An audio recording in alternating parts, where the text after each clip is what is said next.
trainers, and welcome in to EUL once again. I'm Spartan Tano, the host of this EUL, and it is really shaking up. We've got some undefeated teams, and they're not going up against each other this week, but we will see if they remain undefeated. I've got the legend TTAR here with me today. Let's bring him in. How are you doing today, buddy? How are you doing today? It's a good time to be back in EUL. And Of course, Tano, it's great to see you back once again. Yeah, incredibly hyped. Unfortunately, I've been away for a couple of weeks, but you couldn't keep me away from this league and from Pokemon Unite. Incredibly happy to be back here. We've got some hype games today, TTAR. How are you feeling about the current Pokemon state in Pokemon Unite? It's going to be interesting to take a look at everything that's happening here. I mean, we got a few new introductions of big Pokemon, right? Legendaries coming to the field. You know, I saw Palkia and her banner, Palkia, just like that, on the field just recently. And there were a lot of changes talking about it. But that's not the important thing. It's about the state of the overall game. And I think as of right now, we're in a relatively healthy state where a lot of Pokemon are being picked up and used. Although there are definitely some losers, I think those losers are ones that are being rotated out based on the previous meta. Facts. Well, let's have a look at where we're at EUL right now, of course. This, I believe, is week 3. We're going to go at the standings here and see where we're at. So the undefeated teams that I mentioned here, Rework Esport Core, of course, would they be anywhere else but the top of this leaderboard of our EUL Master Champions, and they're picking up where they left off. Dift and Vaporeon haters are here, undefeated as well so far. People will recognize these teams. Vaporeon haters have been doing quite well in other grassroots stages as well. On Mon Bull I have no idea how to pronounce that. I will double check that. Omon Buzloof. Thank you so much, production, in my ear there. Alongside Nasty Family, they are tied 1 apiece here, TTAR. We have a couple looking for wins still. Ooh, I'm hearing a quick update here.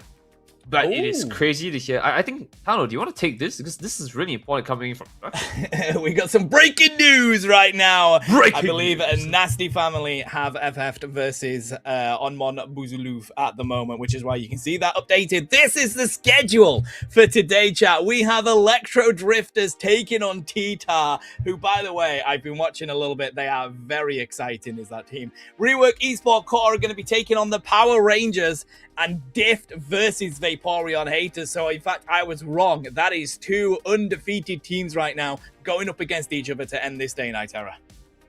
Right. And I mean, overall, it's going to be an interesting thing because these are teams that we've all seen before in the past. And, a little bit of a mix here and there. It's going to EUL on the week 3, or rather round 3. There's a lot to look forward to in terms of what we can see. For example, Rework Esports Core usually running 2 teams, one of their main teams and their sister team. This time we're going to be looking at their core team, how they've actually evolved, as well as the Electro Drifter to see what they've really patched in together. And this is going to be an amazing match, right? These games, I think, are absolutely the top cream of the crop games, Tano, and I'm excited to see where we start with the first one. Cannot wait to get into this, buddy. We'll have a look at the teams. I believe game 1 map is going to be Rayquaza straight out of the gates, and then it will be decided around then on who wins, who loses. Look at the amazing graphics as well. So Electro Drifters and TTAR, these are 2 teams here, TTAR, that have not received a win yet. They haven't managed to get one. We're here in week 3. One of them will be able to take that victory. I think they're also very similar in the style of play. I think TTAR may be a little bit more different in the sense that they can play anything and will play whatever they fancy. One of the rare teams that brings out a lot of things such as Tinkerton. But here is Electro Drifters. You want to walk us through these names, buddy? Right, I mean, we've got we Quinzia, Syria, DJ, and Prof Mush. Let's try to not go through what is important here, which is, of course, the standings, the teams, and how they've kind of placed here. But let's also talk more about the team synergy that they have, because Electro Drifters are not a team to be slouched at. We've seen them time and time again going up against some of the best here, and I'm pretty sure some of you know who these teammates are, because it's a little bit of a blast from the past for some of you, but I think it's more important to see how they play. So I'm going to leave the Electro Drifters a little bit in a shroud of mystery for you guys. Yeah, they do have a couple of new players with them now. The recent roster changes, of course, Aaron has now been picked up properly with them, and DJ is here, who has been trialing a couple of teams recently, so it's nice to see them getting quite comfortable. We'll have a look at their opposition coming on up, and as we mentioned, TTAR is a team that you just can never count out. There's a couple of teams here in this region that, of course, I like that. Electro Drifters is the new emerging squad, as I'll just quickly run through. It's their first time in the European League by Unity Clash. They have been participating in a lot of grassroots events, though, like the weeklies and Project Fearless and such. So let's move over to the mighty TTAR. Played in EULM as MTZ. That's the biggest thing to remember. TTAR were effectively MTZ, pretty much staying with the exact same lineup, literally the same roster. While they played pretty well, they couldn't get past the group stage, and this is it. We've got Gaddy, Amara, Knight, MDR, and Haru. This team are so exciting to watch. They just can't quite get over that barrier. It's either a team fight at the final 2 minutes away from being able to just do that extra step up, and we're hoping that they can do that here in EUL this time. Well, so it's an interesting thing, right? Electro Drifters being new coming into this year, even though they are kind of like names that we've seen around the scene for quite a bit. But I want to say MTZ, or rather now TTAR, is out for the count here. Because, you know, our old creaking bones here, you know, we've been on the desk for a while, but sometimes we kind of slip up here and there. And that could translate very similarly to players here. So I'm kind of have high hopes for Electro Drifters going to this year, Tano. But let's see what they've got on the ring. Let's see what they do have on the ring. We're getting straight into this, looking at the band stages. So bans have been pretty similar. I don't know if you are aware of the current meta. It has been, you know, so up and at 'em with the amount of Pokemon that keep getting added to this game very frequently, buddy. But still at a stage where a lot of these all-rounders and a lot of these attackers are getting banned out. You can see that here with Veltol, the Feraligatr, and Comfey getting straight taken out of this game. I mean, all I've got to say is why. Too good. Too much damage. Too much damage. No. That wasn't a question. I'm telling you, you know, the bans are like, why? Why are the bans why? No. The ban is why. The bird is why, you know? Oh my god. Eveltal, why? You see, you get it. It just took a while. No, but right? it's not said as Yveltal, though. If you Google it, it's actually said as Eveltal, as in evil. No. It's Yveltal. Okay, buddy. I mean, that is the official casting name we're going with. Why Veltol? Okay. Why Veltol? You know, Xerneas is not Xerneas, it's Xerneas. Okay. I'll agree with you, buddy. Alright, but you know, going to the early pickup here, we have Typhlosion, a very strong Pokemon as of the recent few patches here, and we're gonna bring back Crustle into the mix here. So we got a little bit of a mid-range into a close fighting range here with these kind of picks. But on the other side, we have the Psy, which I think is a big detriment to Typhlosion and his area damage. Yeah, so we're going to see, of course, remember chat, this is a full All-Star Draft, full Fearless, so a lot of these Pokemon, you're going to be working out what you want to come out of the gates with, because they won't be playable later on. So that can really make some sort of decisions clear for you as you try and pick the strong Pokemon, and that is why we see that with Sylveon here. We are going to see Knight on the Moltres as well. Let's see. I mean, you can hear Nightera getting excited for it. Quenzian just teasing him at the moment. Bring it home! Is selected, so we know who Nightera is rooting for. And let's see if Seiran is going to go for this Shifu. Yes, they do. Now, I'm still only really seeing Blue Bear around. Do you reckon we could see a Red Bear on the field here? I don't know. Like, do we really want to see it come on the field? Honestly, I think it really is like it'll go either way at this point. This comp is very nice, and you can just kind of flex into whichever one you feel a need to, depending on the situation when it's time to hit the spike, right? But if not, I really like TTAR going into this comp here. They've got a very nice front to back kind of comp with Talonflame just to see if you can take a few picks off into Typhlosion, which is going to be very scary. Yeah, because that is not an easy task, chat. Let's see, looking at it, you have a Talonflame, does a decent amount of damage, but Typhlosion has the Flame Wheel, has ways of getting over walls and things like this, and it's very hard to get away from it if you don't have that escape tool as well. I mean, it is a good target to try and take down Kyo here on that Eldegoss. That could be a good #1 target for Amara. It ain't going to be an easy task handling a Typhlosion, even though it is a ranged attacker and you think, okay, yeah, this is a squishy. It just seems to take so much to take that Pokemon down. I mean, I gotta be honest with you. I'm kind of excited going through this. I don't have favorites, right? But I am saying there is a Mega Lucario. And again, Electro Drifters definitely hits me as one of those interesting things that really gives me inspired hope that there is new blood into Unite. And I'm excited to see how this goes. As am I. I think we'll do that when we get into the game, buddy. But yeah, so Okay. listen, what I am seeing, okay, from recent castings of other grassroots tournaments around here for Pokemon Unite is the Moltres hasn't been as effective. It's not been, people have been taking it up in that top lane. It just hasn't been as effective as we're used to seeing. Now, it could be due to the recent nerfs and buffs that have been coming into this game because they have been frequent. I think that's one thing that we can at least be happy about in Pokemon Unite is that these patches, they're definitely frequent and they definitely seem to be effective. Much more frequent then. I guess the question now remains is why pick it up here? And, you know, maybe it's a kind of feel-good scenario, because I'll be honest with you, Electro Drifters did pick a relatively strong comp. Like, if we were to like rank every Pokemon back-to-back to each other, very strong comp compared to them. They are losing out like Typhlosion, they're losing out Lucario. I wouldn't say, you know, Urshifu is really strong, but it is a relatively good pick. So maybe TTAR just wants to get a feel of how they play before they really win it. Let's get it. Let's get it indeed. So down in this bottom lane, we are going to say hello to that Crystal combo with the Typhlosion. We have an invade coming straight out of the gates here, Nitera. It's going to be double Gaddy going on over alongside, I believe that's Haru on that Snorlax. Right, and as they go into here, the harassment just never ends here. Psyduck pushing in and ensuring that there's a lot more coming for it, but the team is kind of collapsing onto them, and we all know how Snorlax is early on. A beautiful tackle to pick it up, and that's the turnaround. Now, this is frustrating if you're on the side of Electro Drifters. Of course, you have an Urshifu, which is probably the easiest Pokemon to invade in this game. Gonna have to go straight up into that top lane, and that's more experience that you're having to share up there. They've taken the central area, have TTAR, and now they're gonna push in with a pretty well-fed team. Let's see if it's that impactful though, Nitero. We're about to say hello to the 850s. Right, and as Lucario comes in, just waiting for opportunity, turning around the corner, we are hitting Moltres coming in as well. A good point here is to see that how they didn't really force the fight here. They see the 4, and they're like, alright, Drifters, we gotta stay back a little bit. On the other side though, it is going to be Sylveon trying his best to hold everyone back, but this Crustle, I think, is a little bit out of position here, and just a little bit more, and oh, shy of the KO.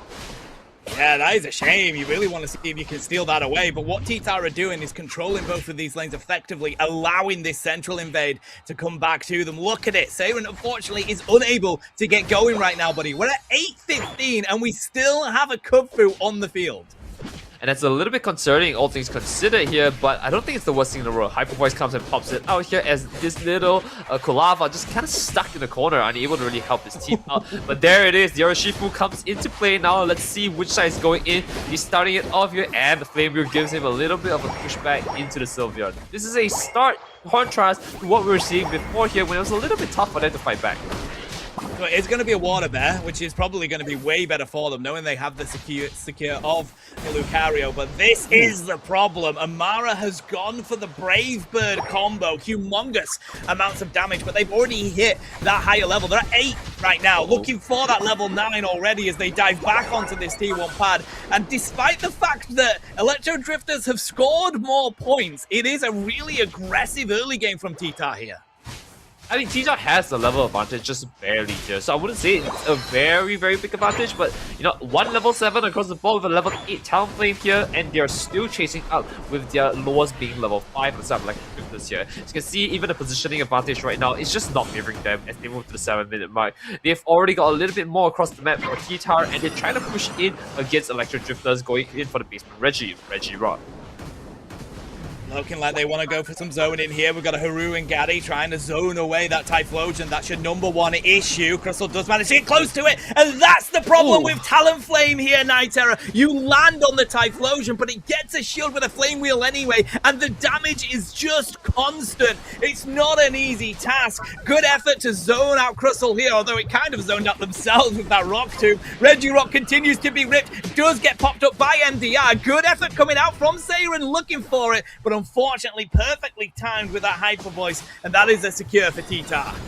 Very nice onto the Snorlax as well for pushing them back with Heavy Slap, ensuring the Urshifu doesn't come in. And right now, it's just seeing the fruits of their labor come to pass here. As they start going in here, the Brave Bird comes through, and they've gone one on the Cotton Bud, but not enough to go onto the Typhlosion.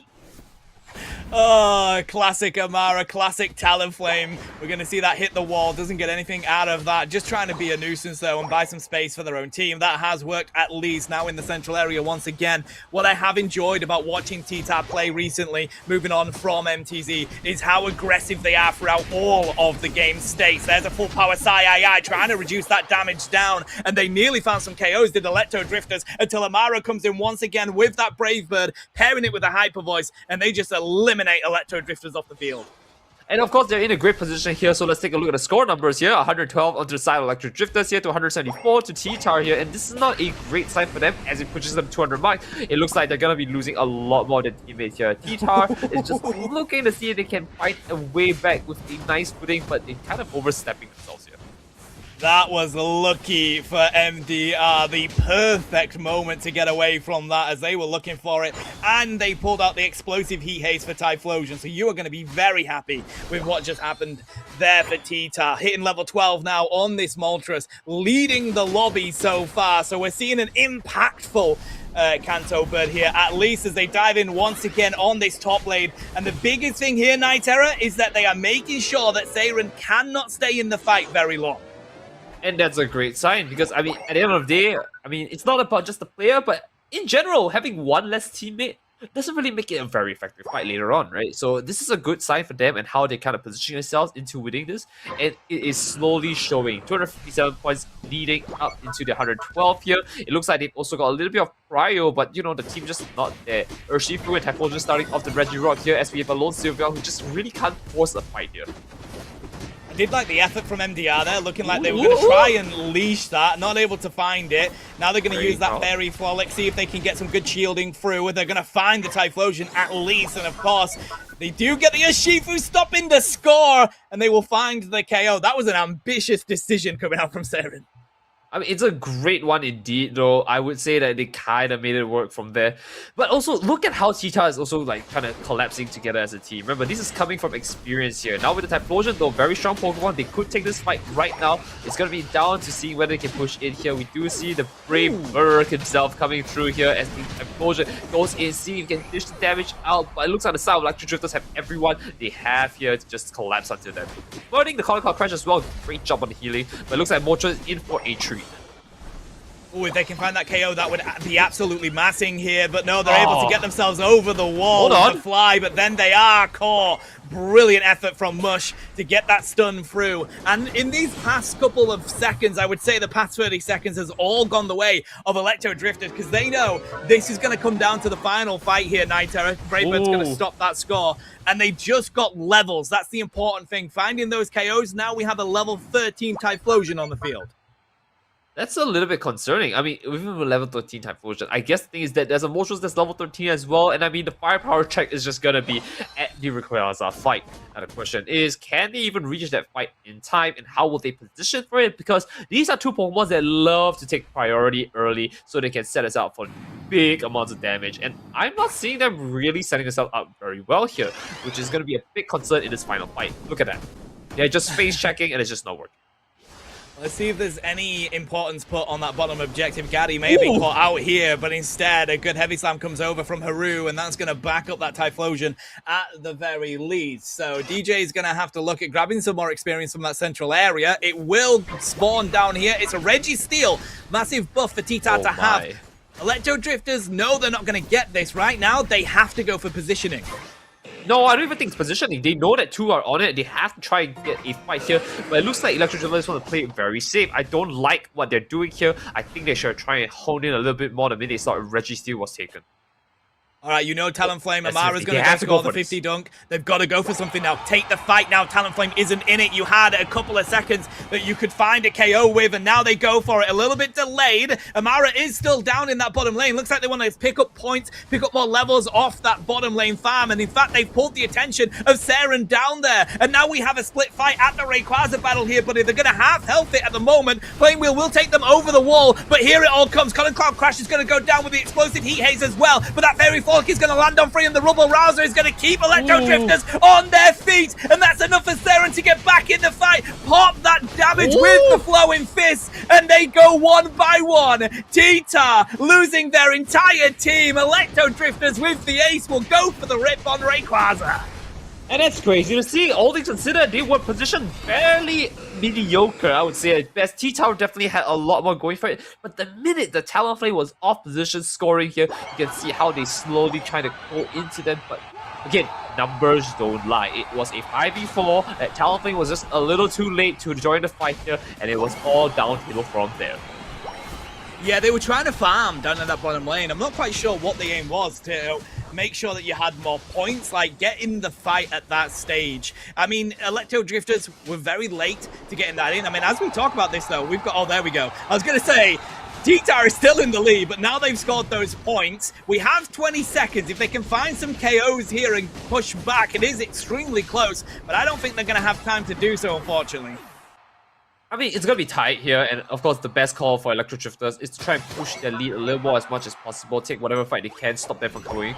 And, well, that's exactly what they do here, and finishing up here with one extra pet to their name, and a Snorlax who just cannot go down. Okay, I mean, that was unexpected. I think TTAR had a lot of control during that game, and I think in those final few moments, going for that Hundo dunk, giving themselves an extended lead, it was a really good approach from Amara, but then it fell apart. And before we came into this game, Nightera, we said TTAR or MTZ previously, they're such a good team, but it's those final moments in a game that they just can't get over that hump that arises, and that was the perfect example there. I feel like you're forgetting the fact that I also did mention they've got a little bit of an old bone syndrome, you know? It's getting a bit past their prime, their bedtime, you know?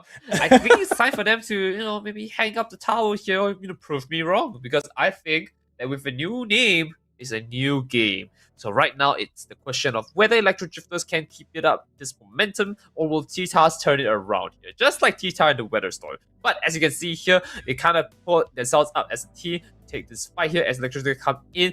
This Sylveon was ran amok and was dishing the damage out. There's really nothing you can do in this fight, aside from the fact that they shouldn't have pumped up against the Sylveon. What I did enjoy, though, is that the communication seemed to be on point between Amara and MDR. As we witnessed there, Sylveon is instantly going with that hyper voice onto the target of where that Brave Bird is landing. And that is some double wombo combo damage that works so well in this game. So you got to give them props where it's due. That is the way that they're working it out. Full power Sai here was used to reduce a humongous amount of damage, and it was needed to stop that Typhlosion. So the team fights themselves felt good for TTAR until we hit that 2-minute mark. I mean, again, here as well is a very good example here. TTAR was doing fantastic, but as we go into this raid fight, look at how much just went wrong. They were split up, the Flame Sweep to pull themselves back into the fight here, as TTAR was just split up, unable to decide who to hit, what to hit, and even a Sai wasn't hitting everyone, which means, you know, damage was just flowing through. If he had saved it for the Lucario's close combat here, I mean, first of all, it's Lucario, you can't really mitigate damage, he's just that good. But second of all, I think it would have made a minor difference in fight. It says it all when, you know, there was only one Pokemon taken down from Electro Drifters in that final moment there. Everyone else was on their feet. Yes, they may have lost a huge chunk of HP, but they were still there in that fight when TTAR ended up getting aced. So definitely target selection. I think we saw some isolation of the Moltres there. So let's see if they can pick it up. TTAR coming straight out of the gates with Gaddy on the Hooper. Now, we have seen them playing plenty of that trick Hooper, which I think will work really well. Well, let's see if they can carry on the streak here, because Alcremie is being picked up, which means they kind of want to take a fight within the area. I wouldn't be surprised to see a little bit more controlled mons here. Maybe something like a Slowbro to lock them in place, or even a Blissey to give them a sustained healing as well, a double setup. But of course, I'm being lied to if Vaporeon gets picked up and Skeledirge is joining you. Okay, I love this. I haven't seen much Skeledirge played in competitions at the moment, so I'm loving this, and I think that Rousing Symphony works really well, mate. So, pretty good. It's 2 first picks here for Electro Drifters. Let's see what TTAR go for. Haru on the Mamoswine, love that, and Mew is going to be pulled out here by MDR. It looks like TTAR have gone for the approach of, we have to win this game. We've got to go for these huge picks here. Right, I mean, that's kind of true. And if I were them, especially since I've never seen Skeledirge, I would be a little afraid. Gotta pick something a little bit more consistent, more stable. It'll be their first time going up against something like this here with the Garchomp in the back. It's going to be a little bit more of a scaling late game composition, I would say. And that is kind of where they can excel in. TTAR has strong Pokemon here. I wouldn't be surprised to see a Glaceon, or a Pikachu, or a Raichu, or a Leafeon. All Pokemon that have high damage, high burst very early on, and access to them very fast. Because right now, if you can stop that Garchomp from going out any earlier, you can definitely make a huge lead. And it's the same with Skelezard, a 3-stage Pokemon. I'm expecting something that is early game here from Seiren. I feel like you've got a lot of experience that you need for your attacker and all-rounder there. And looking on the side of TTAR, so they have... Oh my god. Oh my god! Gengar is on the field! Wait, Ghatlue got his one. Holy! What world are we in, Nightera, where Gengar is now on the field? I am so happy right now. The one where you finally come back to EUL after you got the milk. And the one that you brought me back in because you needed the uncle who just left home as well. Today's a beautiful day. So, I mean, listen, the legend isn't here, but you and me, we're one apiece right now. Poor Magical. No Cramorant to be seen. Oh, you are right. He did win the last one. I'll take this as a double win. He did. What I was gonna say before I got incredibly excited at that Gengar Seiren year ago is that we saw Amara just hovering a little bit on that Quaxwell. I can never pronounce it. The evolved form of Quaxwell. And we've seen Amara play it actually in recent tournaments. Gaddy hosted his home tournament these past Fridays, and I saw TTAR playing it there effectively as well, really well. The sword wasn't quite as effective for TTAR, so I'm very surprised that Amara has gone for the Aegis last year rather than the Quaxwell. I'm gonna have to look at that, chat. I'm just gonna have to look. Ready, go! As they go into it here, though, I think the kind of interesting thing to note is that just because you want to win, it doesn't mean all 5 of your Pokemon need to be, on point here. Picking a little bit off of the side here could throw them off. And Electro Drifters, they're kind of a newish team. They kind of want to play the newer stuff, right? Sure, it's not that new, but I don't think it's that rusty. Quaxwell! I knew it was that. Something like that. He was taking the whole time to figure it out while I was expositing. Sure. Bro. I know. Okay, luckily though, we do have the central area on the Gengar. I was a little bit worried that people might be throwing that in the lane, but here we go. It's going to be very good for this sort of first gank. Haunter is not that bad. You will know whether they're going for that Hex or the Dream Eater, but the difficulty is not a good matchup for a Leafeon that is now coming into the lane. Right, and it's going to continue to be a big problem here when there are 3 Pokemon as well. It started off here, first stack coming in. Looks like they're doing a great start. Okay, so advantage TTAR at the moment, although as I say that, Quenzian is going to find a KO onto the sword. Here comes Seiren, is going to be Hex coming out from this Gengar. That is going to be a problem for the late game if they manage to find the KOs that they're looking for.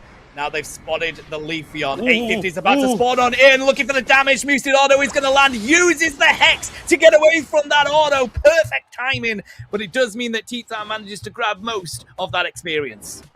Well, they need to try to make something work from here as they started off. There is a little bit of disruption coming through. They don't want this Where Coco to get anything of it, but this Phantom is finally into Traveler, which could be a big problem. How adorable is Fuecoco in this game, though? It's one of the most adorable picks. Still looking for that evolution as well here. I mean, come on, look how cute he is! Watch as he becomes the sombrero-wearing crocodile, and that's where you gotta see the little mumbos and the jumbos in the damage go out and spike. Traveler trying to make his way out here. It's going to be in a good position. The Ice Spike locking in place. And there it is. It looks like Sombrero Rank Crocodile is here. And ready for the Fiesta. Right now, though, they've got the Gabite online as well. Electro Drifters are finding these levels. The difficulty is TTAR do as well. Level 6 on that Leafeon is going to be a problem. But so is Sarah getting ever so closer to finding that last bit of damage. And that is why Gengar is such a big problem. The resets they can get are insane. I mean, all he did was press one button, and like so much damage was flowing through here. Fact. It's such a big problem though as well, because you kind of can't touch him during the Hex animation, right? It's so much to go through. Now, one benefit will be Amara once they do have that shield form, but it's going to take a little bit extra here as well. Brilliant pull in from Quenzian there, managing to find the experience as well as finding the sword. Emerald two-step will come through from Knight, looking to see if they can find Saren, but again, the problem is targeting. Luckily, the razors do go out, and that's enough, but then comes Quenzian again, and the Electro Drifters really playing together to find these KOs. They've really pulled themselves out of the corner on that one as they go through here. And now, even the Traveler is trying to make some headways. It looks like the sword is slowly kind of picking off the barks of the tree. Garchomp is here, buddy. 650. Garchomp is on the field. Very comfortable, and now Leafeon will have a much more difficult game, at least in this top side. Haru trying to see if they can find a hit onto Vaporeon. Recognizes Regieleki is being ripped, trying to get in. The Hydro Pump comes through, but it is going to be a brilliant dive coming out from the sword that finds it. Livid Outrage is here, but the evolution for Amara is going to keep him on the field ever so slightly longer, but no, they finally do go down. Big Beam comes through. The tree is felled in the meantime. We've got Pokemon falling left, right, and center here, and Quincy looks like they're gonna fall, but there comes the Acro Wing. Eventually the beam connects, and MDR is doing absolute bits on this Mew. And mind you, Regieleki actually, the Regieleki went in here, which means there's a lot of points to be scored. Look at that, 3 more remaining, and there's the overcap for a huge chunk of, I believe, 30 points here. 167 points to 57 though, so it feels like Electro Drifters have been having slightly better team fights, but still not managing to score. And in the previous game, it was TTAR in that very position here. We do now have Gengar on the field. Phantom Ambush has been used, but at least they have that combo ready to dive on through. Not able to find a KO here, but we're going to have to see a rotation from Electro Drifters.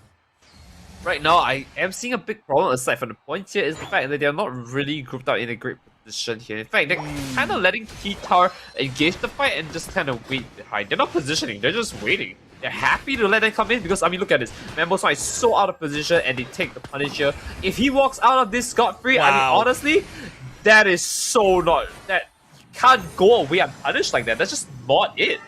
That is a problem, because now they're just going to go straight back in with nearly full health on this Mamoswine. Mammoth Mash will come through. That's going to do some brilliant stunning here. Looking for that. Horn Leech is going to be mush. Does manage to find 2 of them. But again, they just have to go back their separate ways to the pad. And the difficulty in that is that Electro Drifters could not find any KOs. Yeah, that's a bit concerning across the board here. But if we look into the Reggie in the basement, they're gonna get something going. It's a bit concerning how they're kind of just playing on the top side here to push for points, but it looks like TTAR is just trying to find their way around it, but the whole team returns back the favor here, flying back into it, takes down one of the Ink Slash, one of the Mew, and now trying to follow out into the Regieleki here for more points. I mean, this is probably the right call. They need to make sure they get a little bit more points to turn this around for themselves with a big deficit.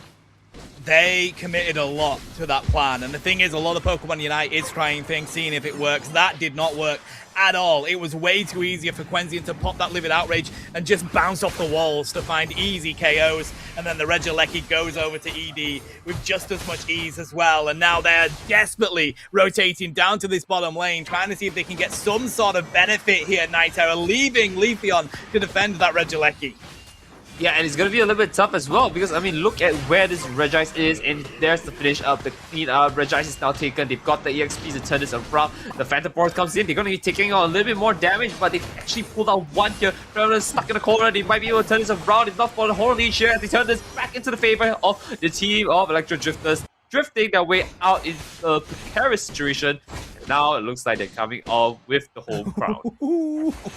Quincy is happy to just try and score this and bait them in, but now they've got the backup of the rest of the team, so they're going to have to go on the retreat. Unfortunately, they're up in that top lane by themselves. But just while we have a moment, that was a brilliant rousing symphony coming out from DJ there, taking the advantage of knowing what the time was, and that's our last chance to unite before the final fight.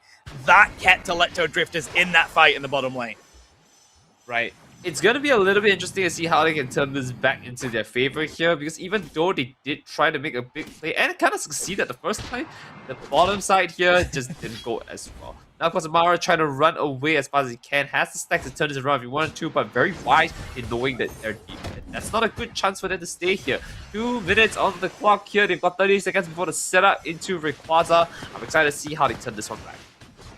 Well, listen, just over 100 points here that Electro Drifters needs to score. That's not that bad of a position to be in, chat. You're just looking for those levels, and they've definitely got the level lead, and a back cap is all that will be needed for them to be able to find their way back in this game. We're 15 seconds away from saying hello to Groudon, and we know what it is, Nightera. When there's Groudon, the game is on. ED have every opportunity of winning this. Yep, and it's going to be a very tough call for them as you go into it. And there's the one striking it and Nice. a big 80 down for the overcat, which means they kind of solidified the lead here and they need to start. They need to force a start here, right? Electro Drifters is in the back foot as you see Amara coming from behind. Looks like they have the 2-stack coming in, dishing the damage. That's the first KO going on to them, but they need to carry on onslaught here. We do see the Phantom Force getting popped out here as we see the Rings Ambal kind of stop them in their tracks, but it's not enough as the team is slowly collapsing onto Amara. And of course, there's nothing you can really do. Drama onto the half 40 HP here, and there is the pick. Oh my god! And of course, the Razor Leaf. And of course, there is all she wrote. TTAR picking themselves up for 1 here. If they get all the points in, I think this is a sign in blood here. Because Electro Drifters, they're gonna be sent home back into a neutral state. And what can I say? We're going to a game 3 tunnel. It's the first game of today.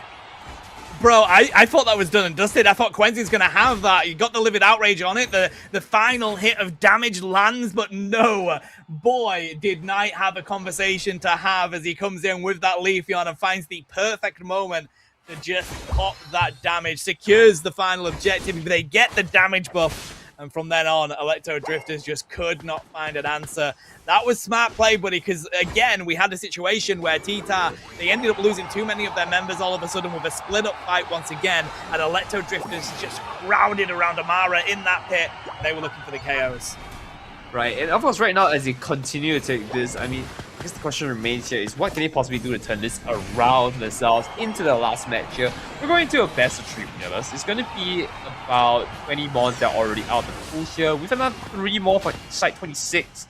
You know, the competition looks messy. I think the first pickup even could be a pussy here, a very strong one. But this is a Zacian here on the field. And they could also hold a lot of strong individual mons. Tano, what are your thoughts as they go into this next game? I gotta say, I'm giving it tonight, buddy. I think so many people have the conversation that Leafeon struggles in the late game when Pokemon have found their levels, have got themselves that level 12, level 13. They've got a lot of defense, they do a lot of damage, they've got a lot of self-sustain, and Leafeon struggles. Knight did not struggle in those moments, and I think, you know, just to prove how effective they are on this team, they come in, take that final objective, and I think if it wasn't for that coming through and giving them that buff, Electro Drifters were going to win that game. No, but that's the thing though. Knight kind of went through a few mons already in terms of an assassin type. Right, we saw the Talonflame, we saw Gengar, surprisingly. They saw the Leafeon. You know, there's not a lot of other assassins you can go to. Maybe you can play Zeraora, maybe you run into Zoroark here. I don't know. There's just, the pool is shrinking. Well, that's it with full feelers, though, isn't it? Like, that pool does shrink, you're absolutely right, and we're going into a Game 3 situation, so again, with these Pokemon will not be played, and yeah, you're going to have to go deeper down in that pool. I will say that at least at this stage, Pokemon Unite is in a good state. A lot of these Pokemon are viable, but what I really enjoyed, as we're about to see here, is that Knight just really tried to capitalize on how good the early game is for Leafeon and finding the KOs. Amara struggled a little bit on this sword. Wasn't quite as effective as they hoped to be, as you saw them getting cut down by Quenzian here. And it was, again, Haru with these Ice Fangs. Just sets everything up for what Knight is looking for. Right. And you can definitely see how it pans out early here. I think Ice Fang being such a pivotal move to give them so much more time to take fights, take picks. As you can see here, it's just not enough though without a T. And even with the bulk the Mammoth has, he really just needs to play it out slower with his T. If his T is not here, it doesn't matter. The Mammoth just out of position. The Rings Ambal all out of position as well, as TTAR is just not ready to turn into Electro Drifter. That's what made it really hard until they all sat in the pit together. They burned their Unite moves to the Livid Outrage here. They even tried to go in with a Slam, the Electro Ball. And of course, the one thing that changed it was a lone Leafeon with a dream. Right, he decided to plant the seeds here and then said, alright, we're gonna invest. Let's see if we can pick it up here. And they do, with a double KO to boot. So that was a millisecond. I think the Electro Brawl coming in from MDR did enough damage to leave it literally 1 HP. And then I think it was the Aerial Ace that came out from Knight that was able to find the KO on it. But just being in that pit, staying alive, despite the fact that Livid Outrage is being used in that pit, is a pretty impressive feat for Knight in that one. So as we go into Game 3 here, Knight, have a look at the amount of Pokemon banned out of this. You kind of got to go a lot deeper into these pools. It's defenders and all-rounders, I think, that is the thing you have to be concerned about. I mean, I've already stated my case here. There's not a lot of assassin-type Pokemon that you can really pick up here. So if Knight wants to go for it, he has the option. But I really want to see if they want to pick up Blissey, even though they've already banned it. It's kind of like you want to have a strong healer-type Pokemon here. And you kind of already lost Eldegoss. You kind of already lost, like, you know, Vaporeon, who is a lot innate self-sustain, even Psyduck. You know, your only real option here, aside from the pick up for Alcremie, I mean, is, well, Comfy. And I don't know if you really want to run Comfy Zoroark in this meta. Yeah, I mean, you've got access to the Clefable, but you are absolutely right. Like, the supports that heal, really, there's not enough of them in the game. Luckily, we do have some support coming, I believe, later on down the line, but it means that here in this number one spot, it is so important to pick up a good support here, and I think what's left really is that Alchemy is going to be that Clefable, but Yveltal is finally going to be let loose here, and DJ is going to pick that up as the first pick. Right. So I guess we're going to see Yveltal come in to take a fight here, but that's going to be against the Alcremie, who is a fairy type, fairly effective, but I think we're going to finally see our first appearance of Clefable. Like you said, it does the healing. I don't really feel like the healing for Clefable is like the end-all be-all here. I really feel like Clefable excels so much more in the fact that she has the bulk to, like, you know, at least press twice. But look at that, Slow Bro making its entrance again. They're gonna see if we can get a Slow Beam onto their strongest member, effectively making him the strongest Pokemon. But I'm excited to see my man on Knight. He's got whatever. Sure, you got the one hook on me, I guess. Hey, it may still happen, buddy. You never know. Knight is still available down there. Gyarados getting pulled out is interesting, though. Recently, the worst win rate Pokemon in the game, and I'm surprised Amara has rotated to that with the amount of all-rounders that were still available. Of course, we did see the recent buffs, so maybe that's going to be the difference. Quenzian is going to pull out the Metagross. That's the one all-rounder that I was thinking Amara could entertain. Seiren is going to round that out with a Zacian as well, so pretty well organized comp there for Electro Drifters. And I love the Slow Bro because one main target is got to be Gaddy. You take that Fluffy Cream Supreme out of a fight and you are in a much better position. Right. And again, like I said, right, there are a lot of strong Pokemon that we've not seen in a while here. Metagross is coming back into the view here with Zacian, who is just a relatively strong Pokemon based on, you know, the stats wise. Turning around here, Knight is going to be picking up, like, it's Duraludon, I guess, but is this really the right option here? And I've got to be honest with you, Electro Drifters does have a lot more of a bulkier composition. If Knight really becomes a problem, there is a Slow Beam to kind of play this one out here, but I don't know, man. It's going to be tough. So, it's fascinating because I feel like Duraludon is such an underrated pick. I think people at the moment just see that Duraludon and just think, what are we doing? But it did get buffed a couple of patches ago, and the damage that it can output is back at a really good state. You've got good rip, but also it's not that easy to actually find if you're a good player on the Duraludon. Now, having said that, we are going to have some good protection for Knight because you do have Seiren on that Metagross. I'm fully expecting Zen Headbutt Gyro Ball to be the play, which is a direct, easy counter for something like a Duraludon. Well, we'll have to see how that turns out here because the biggest problem, like you said, is going to be that. But there are options, I would say. I just don't know if it's worth running Duraludon to test whether these options are going to be something that could be played out. But it remains to be seen. That's the reason why I'm on this and they're playing. But let's head into it here. It looks like we're going to have Metagross central area here. Well, we have the return of the Duraludon to see if we can hit a spike at 5. So, how beautiful is Yveltal in this game? It looks amazing. How do you know the name of the Unite move? I don't, actually. Is it the Y-Beam? It is beautiful. Lumiere of Demise is the name of that Unite move, and that is just, I love it. I'm so on board with that. Well, at least we didn't get, you know, the light that ruins my eyes, you know? A little bit there.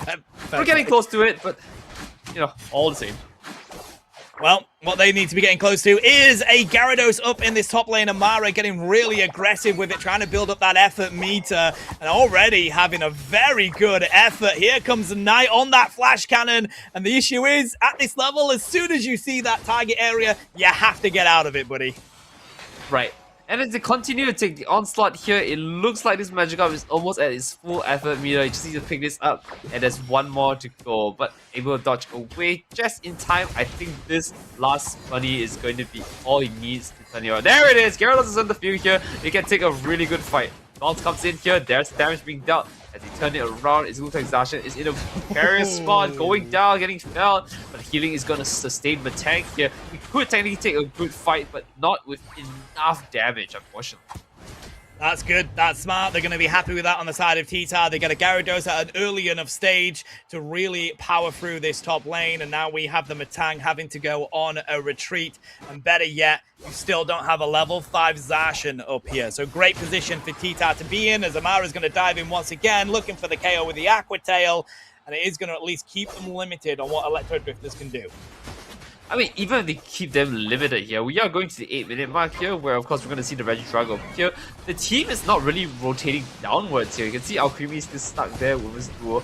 On the other side, it looks like we have a flash cannon into Geraldo. Just wants to take a lot of positioning, but there's not enough damage right now. As Ivatar comes in, picks up the Regidrago here. It looks like they can turn this fight into a favor. If they even take an Espeon to someone, I think it's great.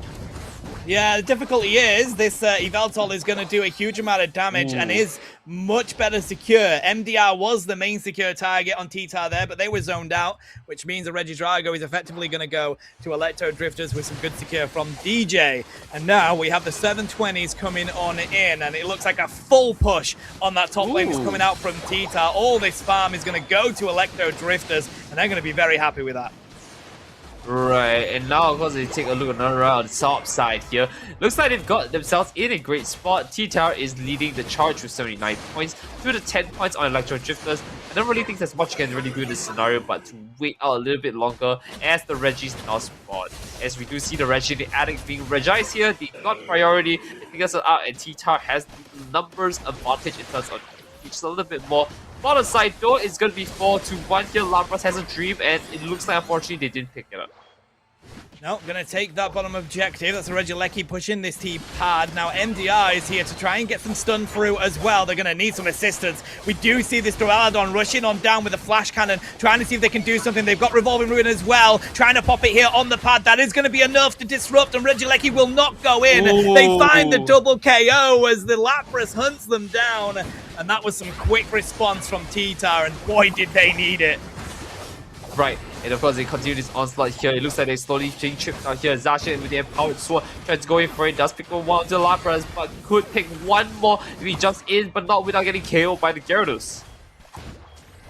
Okay, now this approach from Electro Drifters has to be to just go find more experience at this stage, and that's what they're going to try and do. But TTAR have some quick rotations, with Amara now being down in this bottom lane. You see them splitting up on both teams here just to try and get those yellow dots that are on the map. Still looking for the fight though, and I actually feel like TTAR have the better one down here, having that Alchemy here. Compute and Crush is going to go up as they're looking for Amara. Stadium is let loose, but so is the Dragon Kirin, and it ain't going to be enough. Saren has to go round them here, looking for some healing coming in from the Clefable, but there's disruption once again. Electro Drifters have managed to get back to their pad, and TTAR, they have lost their Alchemy as they were spotted too far up. Ooh, and it's going to continue to become a bit of a tough call here as you can fight. I don't really like what they're doing here because they are ditching damage, but the team is just not ready and they're able to just pop away. TTAR in a better position to just kind of play slower here. They do slowly pick the damage. They slowly even pick out their opponents here. Yveltal just not going into the game here, and even Metagross getting chipped off despite massive shields from Gyro. So again, we're in a position where TTAR feel like they're having the better team fights, and a lot of that is off the back of this Aqua Tail that continues to cut through the opposition, having Haru in their face. Difficult to take down the Lapras at the best of times, especially with that passive, but it has really become a well-built comp here for TTAR. As you see, 234 points to 10. It feels like Electro Drifters are really on the back foot. I mean, it's going to be a little bit more heads ways as they keep this up, right? If they really want to get back into it now, I think, Tano, there's a lot of things they can possibly do. They have the time. It just kind of comes down to what their playstyle kind of is. It could take a team fight here. I mean, they're kind of pushing in. Zash is all alone. Why not? That's the Psychic Solar here. A beautiful eject button to follow it up. And you're going to see they can continue to try and force this fight here. Even though it looks like TTAR is overextended. That was a ridiculous amount of resources to try and take that Zacian, and they still get away. You using a jet button and a Psychic Solaire, and they still don't find the KO. That's a little bit unfortunate for TTAR. Nevertheless, though, they're going to see if they can defend this pad. Electro Drifter's looking for that AD dunk, taking the opportunity here is Knight to drop that Revolving Ruin, and that means all that ED can do is retreat. And the second that Revolving Ruin goes down, buddy, it is a huge amount of damage. They're looking for the retreat every time, and they just get chased by TTAR.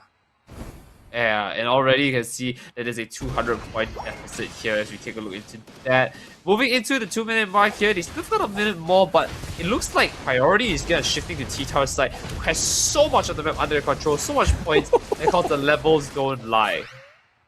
That is the perfect example of why this comp works for TTAR. You've got Haru just sat there on that Lapras, taking all the damage, allowing Knight to just pop that flash cannon and do humongous amounts of damage to a Metagross, which has a pretty healthy HP bar. So Amara has now hit level 13, is happy to sit in this central area and be a nuisance, but the Electro Drifters are pushing this bottom pad, taking the opportunity of that Alchemy being KO'd. That is ridiculous! Seren goes in with a Computer Crush at the 240 mark, uses it on the Espeon, still doesn't find the KO, and now has to get out of there with the Magnet Rise. TTAR are looking for the KOs, and boy, they're definitely going to find this at least. Diving onto the Regieleki as well, Night Terror. They have to find this Metagross, and they do. That was a bit of a misplay for ED. That's not a good side going into here. If I were the side of Electro Drifters, I wouldn't want to see the Regieleki barreling down to my tier 2 pad. But right now, what other choice you have? You need to posture yourself and see if you can take a fight despite the level differential. Yo, at least you did get the Psychic Solaire. I guess that is at least a little bit of reference of what happened there. So you're not going to have that Unite move on the side of TTAR. Revolving Ruin is going to go down once again. And look at the eject button burned out of the side of Mush, having to do so. Lapras Express on its way in as well. The rip continues on the ground on here, though. They get there, but it is going to be Sovereign Sword coming out from Zacian. And that's enough from Quenzian to get the secure. But now they need to score points, buddy. There's the Fluffy Cream Supreme. Revolving Ruin will go down. They managed to get out of the way of the flash cannon. They need points and they need them quick. It's gonna be tough here. They have a 300-point clear and a little bit extra, but I think they still kind of got this in the game. They are sticking together, which is a great opportunity for them to force a team fight if they see a little bit less numbers on their side. Goodness gracious, they've got 236 points to find here. Looking like they want to go push this bottom pad. TTAR have to be wary of that. I mean, they can give it up realistically and just defend those T2s. They know that they are in the lead by a considerable amount. This is it, 50 seconds left. ED have to come up with something, and look at this push from Amara. No one is there to be able to defend it. You can go get a hundo burger in here and more. Ooh, and there it is. Right one into it here. Looks like they're kind of continuing the onslaught here, but it's just not enough to make any headways, and they slowly lose the members one at a time here. There it is, going into it now. Looks very much like a GG angle, but it's not over yet. Electric Drifters got the 372 now. They're hard on their way to making this a big another hundo here and turn this around. 682 does come back into it here. They try to close it out, but there it is. It says it's going to be a tough and long fight, Tano. And already we've shown an amazing game 3 match here to give us a quick head start to what we have in store for you today. I don't know if they scored enough. I think the 54 came through from Quenzian. That's the point. It is going to be fun to watch this out with you, Tano. We got to this point. Let's count the numbers up. And that's the 562. Oh, just gets enough points in that final moment for ED to take it away. That, I mean, listen, you had to make the call. They were either full defend that and give up the T1, or you go try and score. Amara got that hundo burger in, went straight back. MDR went for more in that home pad and then went back home. And it was ever so close. I think maybe just a little bit quicker, a bigger defense would have made the difference there. Just a little bit. I mean, I feel like they've got something going here. Just didn't pan out as well for them this time. But otherwise, they've got a great vote to kind of review here with, of course, every section of casters, you and me, to kind of give them a good lowdown of what they can possibly do to improve. I mean, pretty impressive stats, to be fair. It is, right? 103k. 100. Yeah, 43% of the team damage is pretty impressive on that Metagross, to be honest. But, you know, looking at the comp, they did have the targets to do so. I was surprised at the Magnet Rise. I was expecting the Zen Headbutt to shut down Knight a little bit more, because it did feel like that was something that was working for TTAR. Right, and now, of course, if you take a look at the replay here, you can see why that is so true and how it works so well for them. Aggressively pushing here, they see an opportunity, they collapse onto it. Like, this was just really bad, because then you lose one member, now you try to take another fight here, knowing that there are at least 2 there. And, of course, what's going to happen is, you know, you're not going to win if you can really touch them very well, right? Because they've got range, they've got skills to make it work. And even down here, look, this one, they should have left alone. Yeah, I mean, they did get a good pick on DJ here. They're going to continue to push. I think this is the one where the Alchemy gets a little bit caught out. Revolving Ruin comes in for a good defense here, and that was one thing that TTAR were good at responding to. They did manage to get onto their pads quick enough to get that good defense in, and they were using their Unite moves mainly for that. But it was just, again, a good example of where they were kind of baiting each other throughout the entirety of this game. Some good push from ED and even better pushback from TTAR. They had great control over these team fights. Well, I guess that's one thing to look forward to into the VOD review, is how they can continue playing into this strength here. But I can see how at the very end, it looks like the sword that fell, the ground on. This means there's not really much you can do but to wait out. And in fact, I think the positioning just didn't feel as good on TTAR for the final fight. It felt a little bit off like that. And that's the Psychic Slayer coming in, and this is it. I think you just had to be quicker to have a T2 pad defense rather than this defense, because they were just taking you down one by one, and knowing that your Gyarados, your Espeon weren't there at that fight, and that is a lot. You've got a huge amount of front line in that Gyarados that you no longer have, and your secure, your stun in the Espeon wasn't in that fight, so it was really difficult to just expire the time there with defending that pad, knowing that you had to go and score. So that it's a huge shame by TTAR, unfortunately, but Electro Drifters, really smart by them just to make sure that they were locked in. And you know what? They were that close. They were that close, bro. We're going to head to a break here, chat, while we get the next game ready to go. Grab yourself a drink, grab yourself a snack. We will be back with you very shortly.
Howdy trainers and welcome back. Apologies for the wait. We were trying to get some teams sorted with subs, but we are back and we have a Rework Esport Core currently undefeated, looking to take on the Power Rangers, who, now that TTAR have lost and Power Rangers haven't yet played Night Era, are technically not last.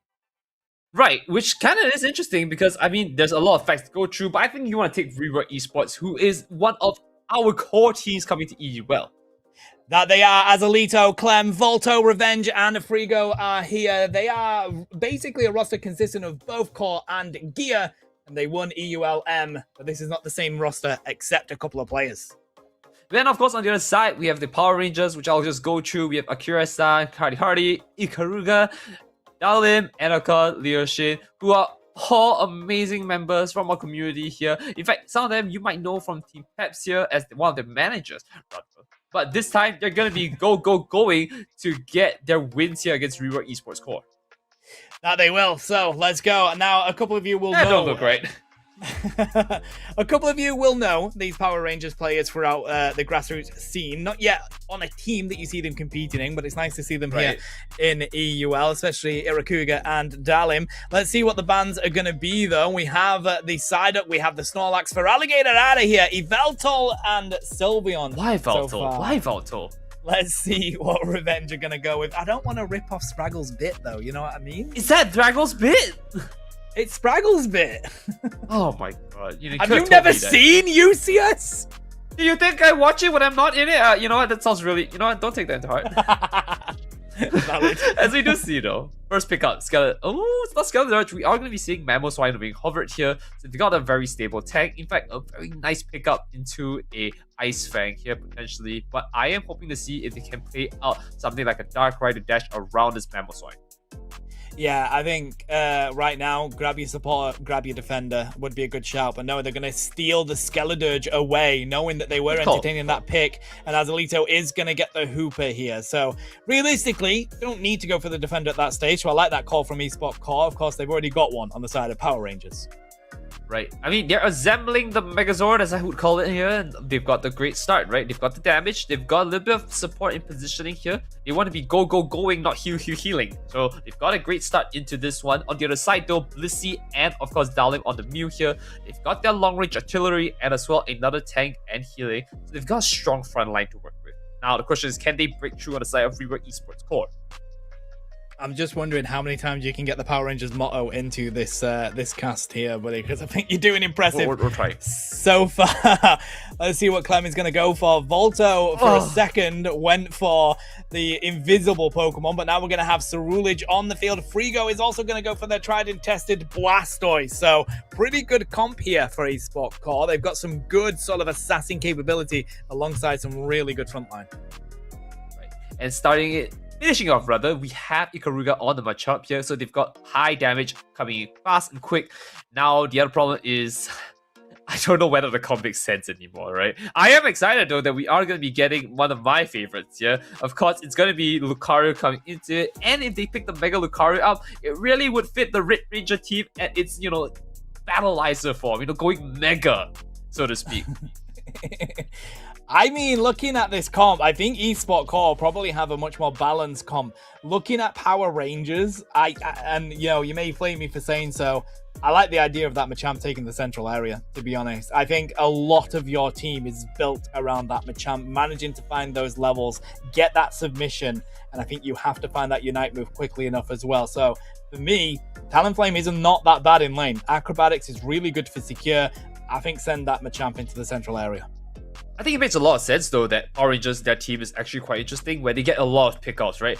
Just like even in Power Rangers, where you have like a Mamoswine who just pulls you to the side so you can get a nasty beat down, or even for Ikaruga's submission here, it's gonna be a lot of teamwork to collect onto that one villain here. And unfortunately, it looks like the evil touches of the Mega Lucario here is not going to be one to be trifled with. So let's see if they can really make a way out of it, or will we see them go, it's Mega time with the Mega Lucario? I never watched much Power Rangers when I was growing up. I'm gonna be honest. We are going to watch some together. Okay, that sounds good. It's gonna be the Pokemon Unite version. Don't worry, you get it. Okay, classic. It was just something that I come from a big family. I've got a lot of brothers and sisters. They never wanted to watch Power Rangers, so we always ended up watching things like Ed, Ed and Eddie, if you know what that is, or Dexter's Laboratory. So those are just Power Rangers in different forms. Ed and Eddie, they form together as a team of 3. I like the dinosaur one. I do like the dinosaur one. I can't remember what that was called, but I was like, it's a dinosaur, I'm going to watch it. But what you're going to watch right now, chat, is going to be the first game here between Power Rangers and Rework Esport Core. Power Rangers here on your purple side, taking the central area is the Talonflame. Rework Esport Core on the orange side with Ceruledge in the central area. And they're going to have a really interesting bit here because both of these Pokemon in the central area needs to hit their level 5 before they can really do anything about it. It's almost like earning their stripes as a Power Ranger here. Let's see first, we're going to take a huge amount of damage as they go through. And of course, these Coolers are now capitalize on this, but they're not damage to go into this. Very difficult lane to deal with if you are Rework Esport Core. Yes, you do have a Squirtle, one of the best laners in the early game, but so is Swinub, and then you've got the damage of Dalim. This is really tough for them, and they're going to have to make sure that they find the secure, at least on their side of the farm. Top lane, though, we do have that rotation coming in from the Talonflame, but this would have been better, at least for the side of the Lucario. I think the interesting thing is they're both going to split themselves up. Zero Edge here, just waiting the bush, trying to see if they can find opportunity to cross into the bushes here. He's seeing that there is a rotation coming in from the Flexion, though, who's just a little bit off the ways top side there. But right now, it looks like this is going to be theirs sort of taking. Rework Esports Core has the priority. They're going into it here, and that it is all theirs to take, and for a little bit of HP to spare as well. Dashing straight back to that pad is going to be Power Rangers, trying to see if they can find something from it. Volto now has to go on the retreat. Brilliant effort with the stun from Leosian again. And now Chance has an opportunity up in this top lane to find something. But the X-Speed is popped. The Astonish connects, and they have to eject themselves over the wall to get out of the clutches of this Lucario. And of course, the Falcon Sword just cannot do it with his team. He needs to assemble the pieces of the puzzle here, and that's the rest of his team here. Machamp needs to get a little bit stronger here and pops his level 5, but he's just not enough EXP. Lucario just lock him away. Again, Fletching needs to go by the farm here, but with a little bit of HP to spare, it looks like Zero Edge might come to actually disrupt him or go for the 8-minute central objectives here. But bottom side, they're taking the damage out. It looks like they've got a great opportunity to stop this Swinub from getting any evolve. Kind of timings here is a little bit rough for them. He's choosing to try and push here. I don't know what the plan is. He's on 50% HP. It's not looking good. It's a good smart tactic to try and steal some farm away from Power Rangers. Risky though, at the very least. Clem just misses out on getting that 30 dunk in, but they are able to retreat. We have a good rotation coming out from Power Rangers here, throwing up 4 into this top lane, and I think that's a good shout. 720s are about to come on in. Looking for a bit of an invade was that Pillar Swine, but now we'll go back to the bottom lane. Damage coming in from the Lucario here, but a lot of that farm was taken by Power Rangers. They find 2 Evos on the field. Frigo finally as Blastoise looking for the Talonflame. Can't quite make that decision on who they want to go for, and they don't find a single KO out of all of that. And they're just taking a big chunk of damage, just not able to really capitalize on anything. They do hit onto the Blastoise here, which is a great start. Bottom side here, we have a Registeel. No one's on the priority here. It looks like both teams just need to kind of back away, reset, and see if they can make something happen here. But this Blastoise is relentless. He's waiting for it. He wants to try for it. He does hit it off. We have the Phantom Force with Hoopa. And again, that's all she wrote. Like, what's the point? You need to assemble your team. And Real Esports Core know this, but why are they playing so differently and pushing in so aggressively this time?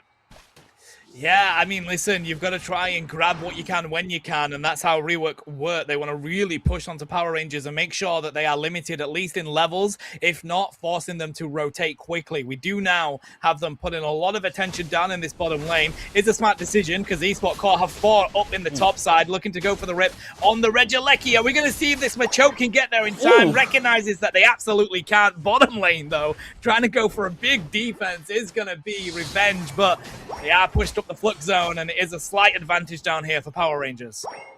Well, I mean, after 100 years, I think it's time to let yourself be free. This Regieleki is not stopping you from scoring here. In fact, get on to that pad here. You really want to break it down as fast as you can. Nice 40 with a 20 over dunk, which means the bottom side here, it looks like priority is going to be going towards Real Support. But I'm seeing a very different story considering the whole team decided to collapse onto them here. We do see the first on the submission here. Pushing in is going to be Blastoise. They do not take the pickup, but Skeletor is turning in toward him, and the Crocodile is chasing it down. Relentless is going to be the Croc himself as Talonflame goes to the backline and gets KO'd here, but the Bitter Blade comes in and he's not letting it go here. But again, Mega Lucario is going in, and of course the damage is dealt. There's nothing they can possibly do here but kind of pull back. There's going to be a pseudo ace into a big dunk.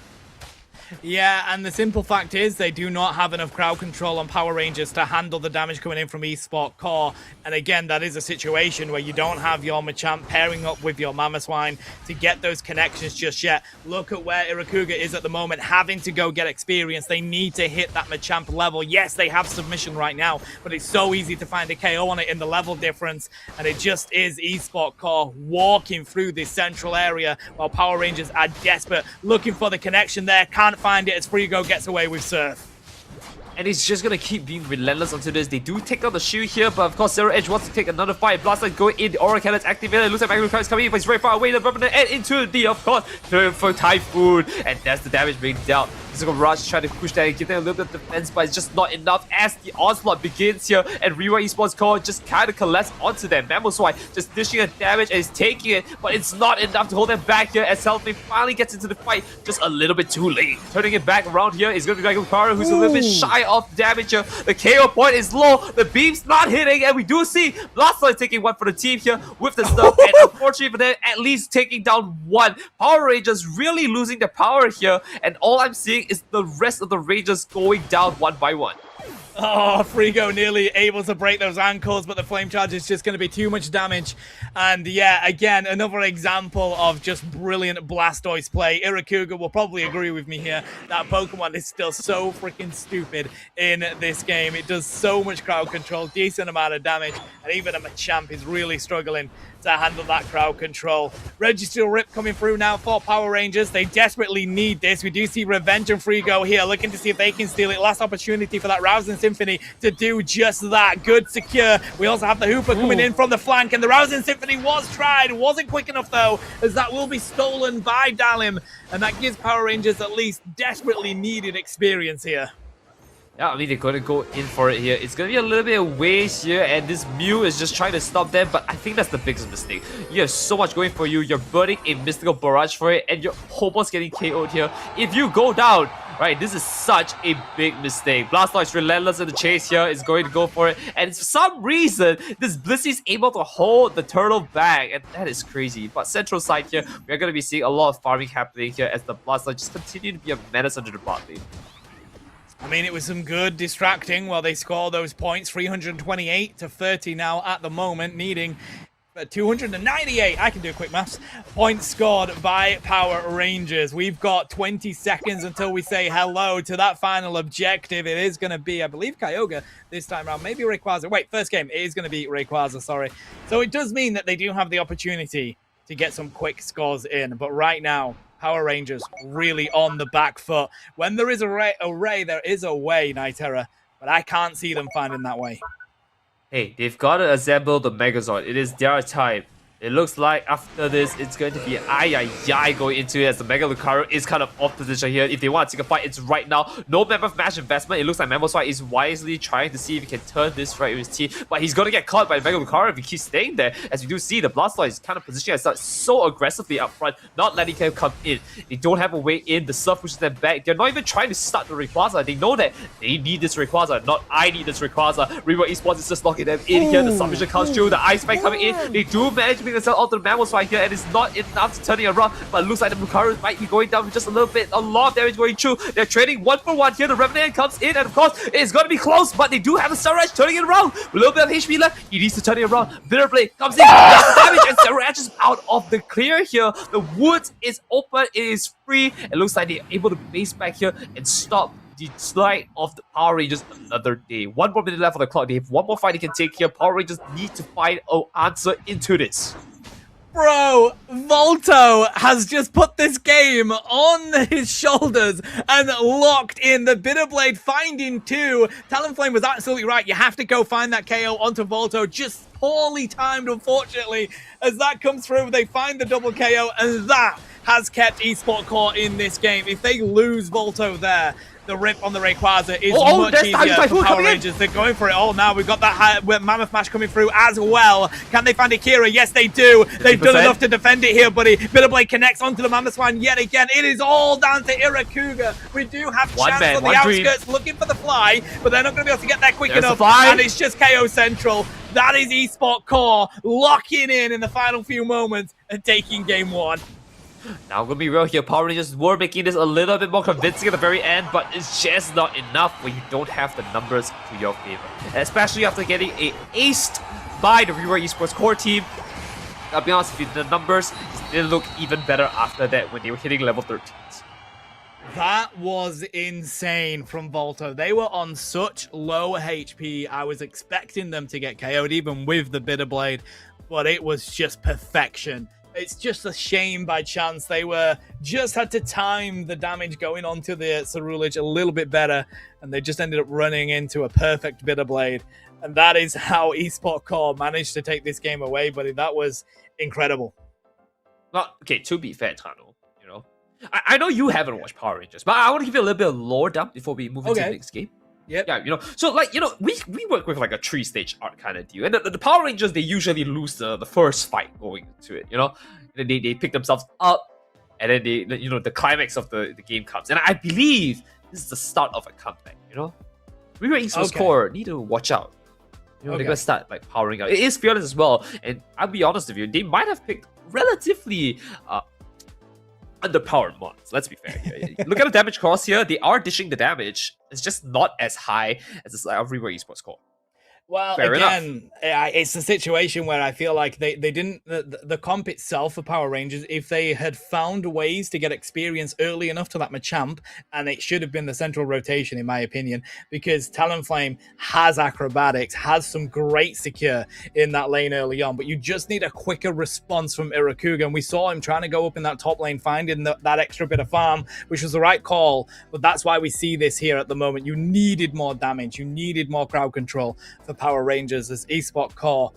Just they had enough. They had the answer to nearly everything that Power Rangers was bringing them. Right, and as they look at this fight here, it was a actually relatively good position going into it here, but they just took so much damage early on. They did have a lot of levels to move in. Look at that, the Revenant End comes in, they give so much damage into it. They had a Hydro Typhoon, they put a Mystical Barrage on the side of Power Rangers to try and defend. But the thing is, Rework Esports did the damage already. It was already done. They were playing from behind. There's not much you can do from there, right? Because you're kind of just sitting down there with less HP. You can take more risk. So much wrong in that fight. I did like that effort from Revenjo, just a little bit quicker on that Rousing Symphony, and you find it. But this is it, buddy. So this was really clean from Power Rangers. You end up seeing a fight that is broken up in multiple stages, but again, Irakuga makes the difference, hits the barrage blow, and you see them find all the KOs they're looking for here. Look at that combo coming through, but again, it's all down to Volto. Dodges that surf, has the Bitter Blade ready to go, which gives you a little bit of healing as that connects. And it's the dive from the Talonflame trying to find the KO where he just picks them both up. And that allows a reset of the team fight. We've got 40 seconds left now. All Power Rangers can do is look for going for the rip on the Rayquaza. But as they try that, so much damage is coming their way. eSport Core, they don't have to secure this Rayquaza. They know all they need to do is find the KOs on Power Rangers. And that's how they end up winning.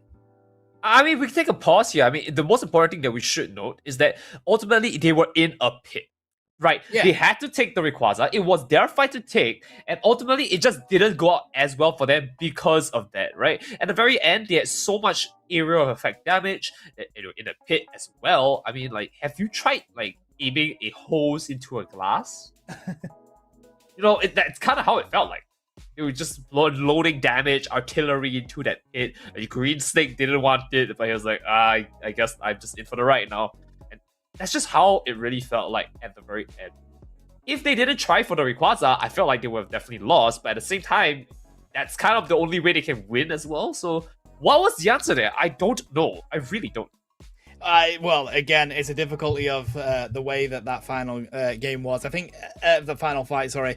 If, Chance had managed to find the KO onto Volto there, you have a different situation where they're able to... Because Chance was already ripping that Rayquaza, so you have the situation where the team managed to get back into it. You've lost a big damage dealer for Power Rangers. We also saw Clem was already down, so it's just unfortunate for Power Rangers in that one. They struggled to get the levels that they needed to have the damage that was effective, but they had it at the 2-minute mark. They had a really well played out fight. Just very unfortunate that Volto managed to do what Volto did. I mean, I absolutely agree with you going into it. And it is going to be a little bit rougher for them. But again, it is still a 1-0 situation. And they've got a lot coming for them. Yeah, listen, there's still a lot of Pokemon that can be played here. We are in full Fearless, but still a lot of Pokemon that can come out on the field. And I think they just need to have a look at balancing that comp a little bit better on the side of Power Rangers. You've got to accept, the thing is, a lot of people, they get stuck in this mindset where it's like, okay, we've got a speedster, that has to be the central area Pokemon. But it definitely doesn't if that Pokemon has some very good secure. So we're moving over to the Kyogre map here now. So not going to be Groudon. And that's an interesting decision. Let's see what the bans and first pick is going to be. I mean, walking through this as we go into it here, we have quite a lot of bans already going on. Now, my only gripe is that Power Rangers did not pick a Mega Ball. That's my only gripe. Is it? Okay. Yes, because there was a joke there somewhere. Somewhere. My throat is still recovering from the scream I did when Volto managed to find that them KOs, buddy. I was not expecting it, and neither was my throat. And yeah, I'm gonna have to take a bottle of water in a minute as we have a look at these bans. It is gonna be Psyduck, Typhlosion, Espeon, and of course, Yveltal continues to be banned out. I mean, I feel like Psyduck, there's a joke in there somewhere as well. Like, why do you guys ban it? Come on. But as of right now, I think the situation really kind of puts itself in an awkward spot where it's like, I think I know how this is going to pan out. The question is whether they're able to reorganize itself for it. So starting off, I think Voltol is going to be picking something very high impact here, going very early on. And I feel like it's going to be one of the speedsters or maybe a Greninja here. It's a very good call. I think there's still a lot of very strong Pokemon on the field, okay. as Revenge has just locked in the Sylveon as one example. And now on the side of Power Rangers, I think probably steal one of the supports. I think the supports are so strong at the moment. Yes. Charizard X, it's pretty decent. The stuns are really good. Crustle is going to be picked up instantly from Leosin. You're hurting me. Oh, You're hurting me. Come on. Yes. Oh my lord. They're testing me. They're testing me. Come on. I want you guys to win. I want my clip. Oh my god. Okay, Clem gets the Feraligatr. They're pairing that with the Sylveon, and they also get the Zapdos. Now, the rest of eSport Core has to be frontline here. You've got to look for maybe a Vaporeon to provide that healing and frontline, realistically, or you could go for the Alchemy, but that's what the rest of their core has to be. Power Rangers now have a little bit of flexibility, knowing that that's probably going to be the case. I expect Chance to go for a Speedster to finish it off, or at least Dallin. Looks like they're going to take the Rapidash here. No, Cypher. Okay. That's it. The right call. They're going to go for something that can really push onto those ranged attackers. I mean, I really like the answer to this here, because, I mean, if you pick Scyther, you have a Speedster in there. If you pick Scizor, you have, like, a lot more staying potential. Yeah, but at the very end, I don't know, there's so much reference I could make. Please pick it up. Please pick this up. Trope kick, please. So, come on. They've not gone for any healer whatsoever on the side of eSport Core. They were just relying on self-sustain on some of their Pokemon and no heals coming through at all, which is an interesting decision, seeing that they're up against the Cypher. I suspect it's going to be a Cypher for Chance. And then a lot of really good all-rounder damage, a lot of stun as well. That's an interesting decision. I like Frigo being on the Rapidash, to be fair, Night Terror, because it's really good at being that harass type Pokemon, which is going to pull out some move cooldowns, pull out some of your night moves on the side of Power Rangers, but no healer or no sort of support in any kind is an interesting decision. I mean, if you ask me overall, I really like Power Rangers Core instead, just because number one, the support, but at the same time, your esports core is a very skill intensive, right? I wouldn't say like pressing hyper voice and like hitting the sweet spot is very intensive, but as a leader on the Zapdos here, I mean, if you miss your shot, you're just cooked, right? Like, you're just sitting duck. But look at Ikaruga, who's just happily gonna fly in. I mean, there's so much going for them into this. And like I said, it is gonna be very rough for them to find an answer out of it. But I am very excited to see how this pans out overall. So, I mean, color me surprised if they do manage to walk away with like one of the most amazing games I think they will actually have going into this. And it's one of the best teams as well, so I'm excited. Yeah, this is it. I'm looking at that comp and I'm like, okay, no support at all, no healing, no added self-sustain. Vaporeon was right there, but then I'm remembering this is Rework Esport Core. They are pretty much the kings of grassroots right now in EU, so we'll have to keep a close eye on how they utilize this. But we're kicking off the game. This is game 2. Power Rangers on paper have the better comp, but let's see if that's going to shake out in the game. I mean, it's going to translate. I believe it's going to translate. I want to see a game 3 on this. This is going to be a beautiful one. But very early on, there is a pick problem. Is that top lane has the Zapdos, right? And they're running a Charmander going into this. I don't really know how this is going to pan out. Yeah, great early game presence does Zapdos have. And it's not going to be easy to take it on. I mean, Charmander's not that bad in the early stages. It can be such a difficult Pokemon to deal with how good it is at harassing. So it's Frigo down here on this Ponyta as they're looking to squeeze some stacks in, going to steal the Citrus Berry away in an instant. And look at the attention that they are demanding from Power Rangers in this bottom lane. Right, it's starting off so strong here. Again, this Ponyta just needs to run away. Wow. But with the help of, again, the big damage from the Hyper Voice here, able to give his team a little bit of Q. And in response here, we are going to be seeing the Scyther in such a great position to start it off here. And whoop, it looks like Revenge might be going down for the count, but not enough damage indeed. Well, they don't yet have Calm Mind, so this is a good position, really, for Chance to be in to find those quick KOs. But They didn't have the reset that they were looking for with the dual wing beat. Now he's going to dive in onto that ponytail. Volto's going to come up here with the fire spin. So it does kind of become more of an all-rounder Armor Rouge, which is going to work a treat for Esport Core. Does give them at least a little bit of self-sustain. They score plenty of points. 67-0 on the board here, TTAR. And look at the oppressive top lane that has this Zapdos and Armor Rouge combo. Looking for the KO is going to be Chance. Finds it. They are so weak. The burn is going to take them down. Right, and it's going to be a great start into the 820 mark here as they have a good chance to actually hit the level 5 much safer in terms of everything else. I mean, they've already got a spike. Now the question is, can they actually follow up here? Volto just being a menace into the central area on the side of Power Rangers, who just really needs to kind of put together. They want to clear this area out. The level difference is not helping. This is crazy. So they're relying on the shielding, really, rather than healing on the side of Esport Core. And because it is such an early game comp, it's working really well for them. But for Alligator is the only thing that needs those Evos coming through, the double Evos. So Power Rangers are on the back foot purely because of the aggressive presence that Esport Core gets straight out of the gates. Right, and of course, as they carry on though, I guess the question in my mind is how can they constantly turn this around at the moment? Because looks like if they really want to make a play, it's gonna be the Charmander, going the Charmeleon, going Charizard into the Mega Charizard, right?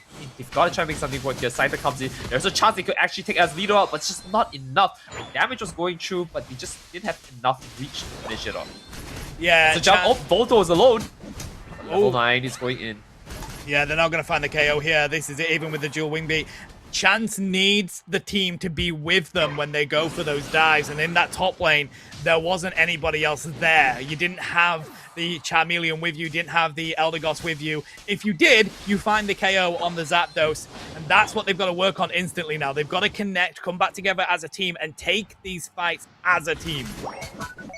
Right, so if they keep on this onslaught here, I think it's safe to say that Reaver will actually dominate a good chunk of the game here. But it's not the only thing that they need to do. They've got quite a bit of objectives they need to clear themselves here. Starting it off, looks like the 175 points to 20 lead is going to be a big problem here. But the top side absolutely empty here. They could give up this Regieleki and try and turn this around onto the Regis in the attic.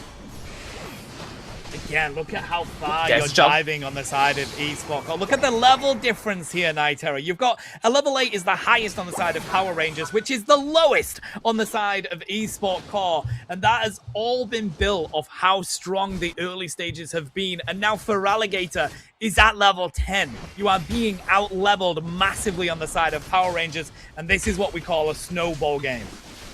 Yeah, it is going to be a tough one for them, but again, we are slowly pushing into the level 9 of Charizard here, which could be the difference maker all the same. They started off here, they dished the damage, but again, 2-level difference, not looking too good. Needs to back away. There is Shirei or Ikaruga, but it's been sniped, and that's all she wrote.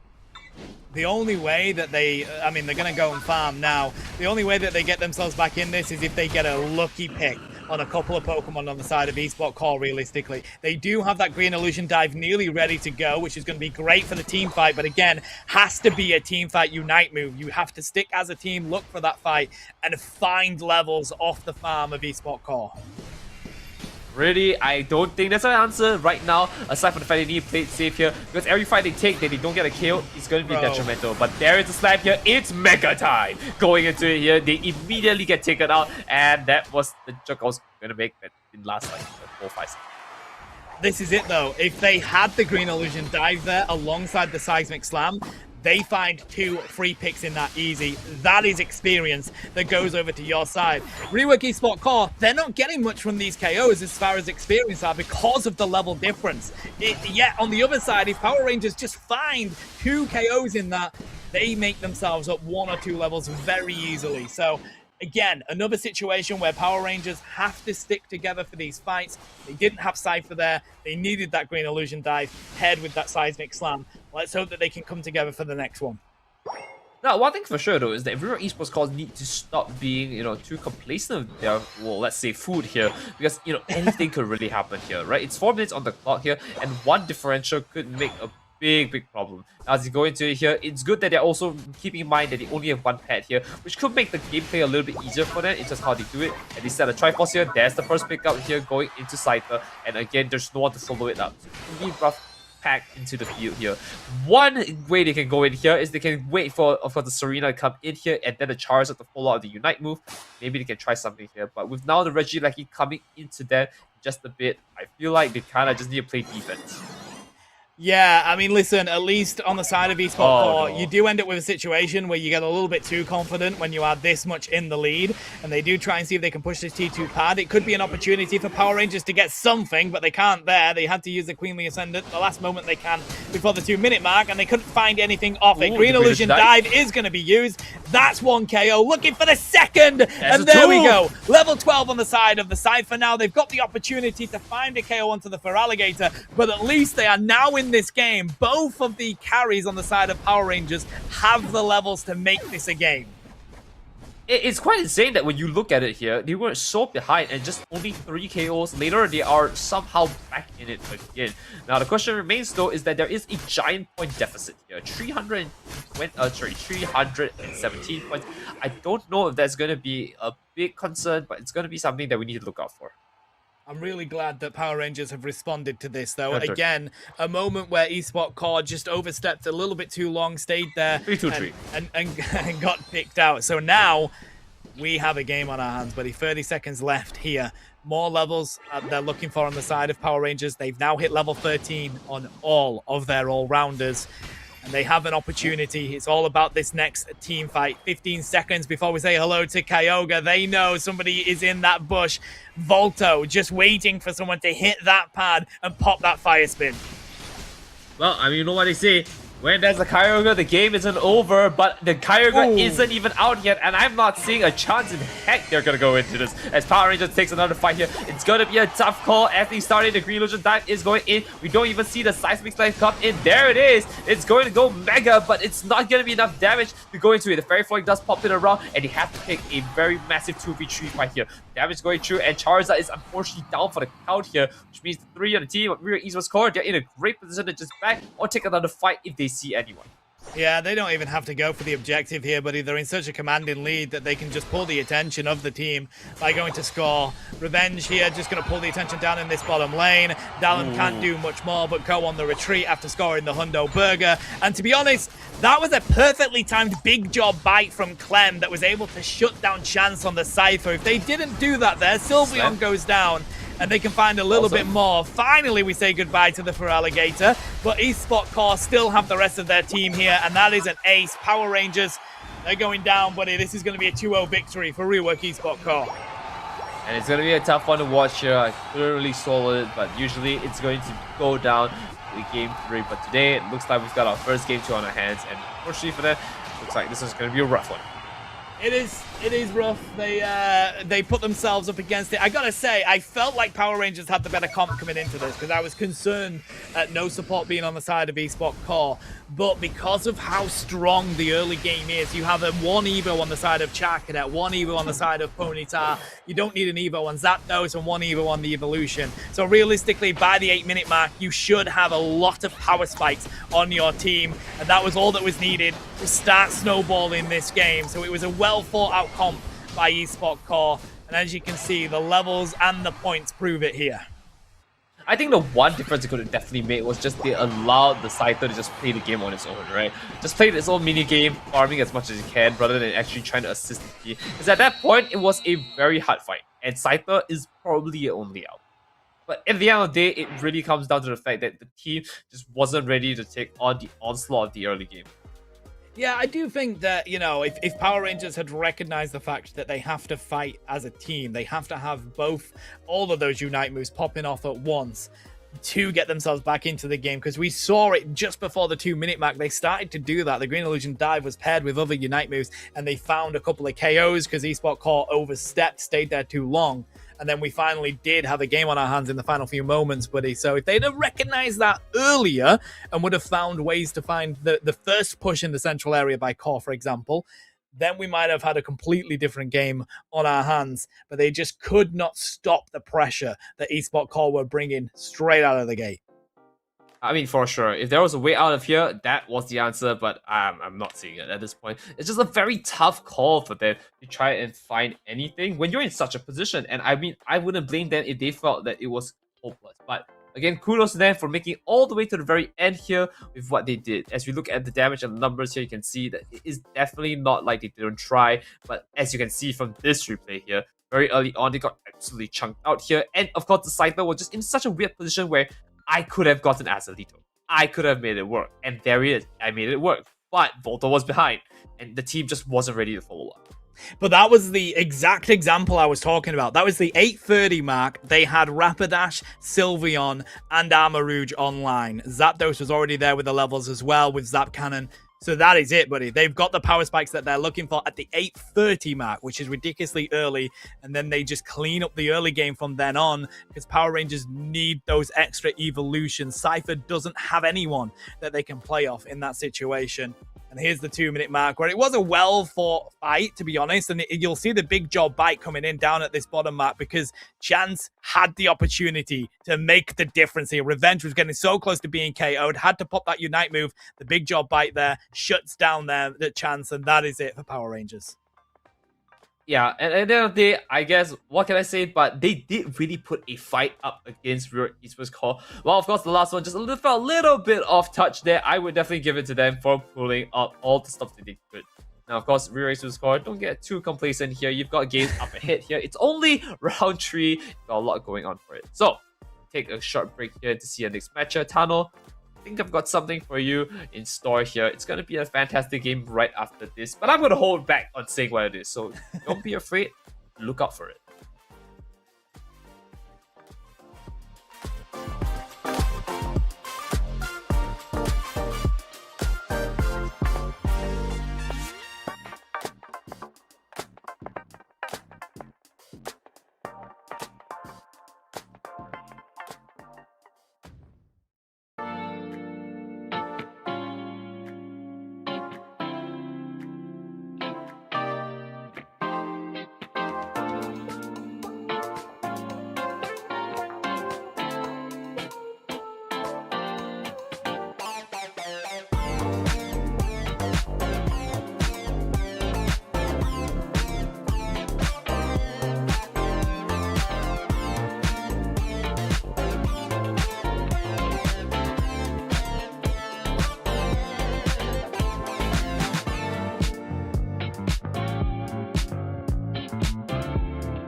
Good tag trainers, and welcome back in. We got the final set to bring you here today, and it is undefeated Dift taking on undefeated Vaporeon haters here as well. Niter, I'm hyped for this one, mate.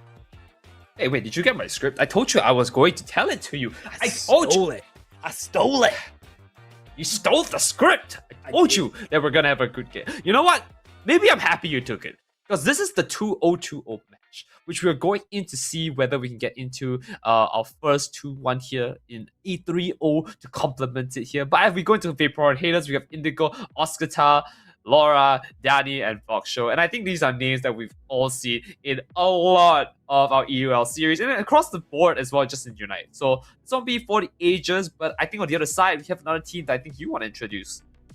Yeah, here we go. So we've got Dift. Dift is one of the best rosters here in EUL. They defeated Nacho's teams yesterday, which was a big upset, by the way.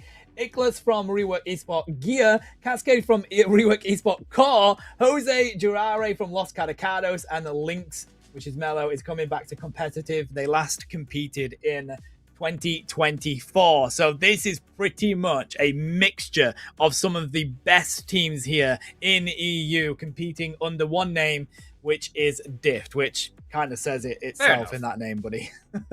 Well, I mean, that's a great fact that you pointed out. That, of course, your team is kind of a mishmash of everything else, because Vaporeon here is also a mishmash of the remnants of Lost Euros, with, of course, Oscar and Dana just coming in, and Indigo, Laura, and Voxshow, who will also play in EULM as Supernova. So, of course, EULM is EULM, European Unity League Master, right? So you guys can see where the remnants of that kind of piece together, and here we are. So it's gonna be a ragtag team of one-sided diffs and the ragtag team of the haters of the Vaporeons coming together. But first up, we have the Y Fatal coming. I can't do that. It's trademarked technically by Spraggles. Hey. It is. So you're gonna have to stick with the proper name. Yveltal Iklas is on that. Note the Quacklevel ban from Dift there. We've been seeing it a little bit recently with the buffs that came out, and a couple of people have felt that it can snowball again pretty easy in the top lane. Danny is straight on the Typhlosion here, and she has been so impressive on that recently. Voxshow pulls out their tried and tested Thrustle as well. So Vaporeon haters are very happy with those two picks. Right, starting it off here, we're also going to be seeing Cascade hover onto the Sylveon here, and of course Jirari onto the trademark tree. I mean, I think Jirari is very happy to just be with anything with a little bit more bulk than the rest of his team here, and giving them a chance to really shine by holding his ground. But if that's the case here, then we're going to see whether Voxshow has a little bit of sustain to kind of outpace Jirari in this field, and Indigo is kind of hovering into Oscar! Oski knew that you were on the mic, but he wanted to make sure that you were happy. So Oski's going to bring out that Mega Lucario. Indigo, she's going to pull out the Alchemy here as well. So Dift, let's see what they want to finish this comp out with. They've got some great oppressive ranged attack coming in from those attackers. It is going to be Suicune, so that's some good damage as well as great crowd control. And Jose, oh boy, I love seeing this from Jose. They're pulling out their very good Blaziken plays here. It does mean, though, Nitera, Dift do not have a core healer, so they're going to rely on self-sustain on their team here. This is a little bit like what we last just saw, right? I mean, we saw Rework Esports Core just now. They were running a relatively similar comp, but I guess this time it's just that they scale a little bit later into the early game, but they still have enough to work around here. Not as much shield as I think it would be great, but still relatively good. The one thing I really like though is that Diff did bring in the Suicune, which is one of the best all-rounders in the game, because it not only provides damage and CC, but it could be something that could change the game around for us. So I do really like Diff here, but you know how I function, Arno. I have faith. Listen, it is a game-changing Pokemon, this Suicune. Simple as that. Even if it had no damage, the crowd control that it can output, the Unite move that it has, it is a game-changing Pokemon in this game. So I like that pickup from Dift, and we already know how strong Blaziken is for Jose. At least from the previous set here, Nitara, the self-sustain that Dift have is definitely better. You've got that Calm Mind coming in from Cascade. Jirare can just stay up on their feet the entire time with the flanking Holm leeches that they're able to pull off, and the freezes that come out from the Suicune is enough to keep them on their feet. So every Pokemon except that Yveltal has some sort of self-sustain in it, and Yveltal has true damage built into its kit as well. So it's kind of like a brilliantly worked out all-round comp for Dift. Why? Why does he have built in like true the why? Why? Would you does he have built in tax-paying abilities as well? While I'm at it, no, not really good. That. No, jokes aside, let's get into it here. It's going to be Yveltal coming in to see if he can join with the side of Jiraiya. But, of course, we do want to see the low torching go all the way up to Blaziken. So he's going to be taking all the XP from the central area in contention with his other starter Pokemon, Cyndaquil. Alright, top lane is going to be the Lucario Alchemy combo pairing up against Suicune and Sylveon. So that's going to be an interesting lane to keep an eye on. Down here, just keep your eyes on this Jiraiya Voxo battle-off that is about to come through. Jiraiya steals that one away from Vaporeon haters. Was looking for more as well, but will go back for their own farm here. Yeah, I mean, looking at the top side, though, the two blue dogs that are battling out, it looks like Oscar's in a real big mess right now. It kind of roughed up all the fighting here, as Link's just happily picking out the Suicune and coming away with so much more. And missing out on that farm as well. Going to be detrimental as Laura pushes in for it, wants to see if he can actually help his team pull it away. I love the fact that I've only just realized they swapped Danny onto the Inteleon just to land those perfect snipes, and then they have Laura here on the Typhlosion. That is it. People look at Typhlosion and think that's a ranged attacker, but it is played so up front. It's more melee range and can be used more all-rounder-ish. Looking for the dive here. Danny is going to has it, so they can get really aggressive. The eject button Horn Leech is brilliant, buddy, with the Wood Hammer, sorry. That is what we want to see from Jiraiya in this game. I mean, he's doing a great job as well, and with the help, Iglesia is just not really anything